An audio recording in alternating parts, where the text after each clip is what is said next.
এই বন্ধুরা, আজকে আবার একটা রেসিপি নিয়ে তোমাদের কাছে চলে আসলাম। তোমরা এই রেসিপিটা অনেকেই জানো, অনেকেই করে খাও।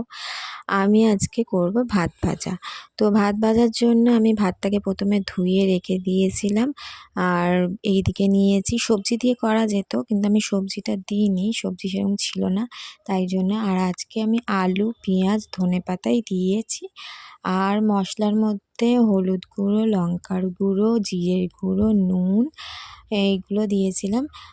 চিনি দিইনি, কেন চিনিটা আমার ভালো লাগছে না সকালবেলা, তাই জন্য চিনিটা দিইনি। আর নামানোর আগে আমি দিয়েছিলাম ম্যাগি মশলা।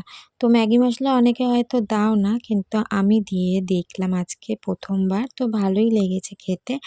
আমি প্রায় ছোটোবেলা মাঝের মধ্যে আমার মা আমাকে বানিয়ে খাওয়াতো, আমার খুব ভালো লাগতো খেতে। আর বড় হয়ে সেরকম একটা খাওয়া হয় না, তাই জন্য আমি আজকে ভাবলাম যে আমিও খাই, আমার মেয়েদেরও একবার টেস্ট করে। তো ওদেরও খুব ভালো লেগেছিল।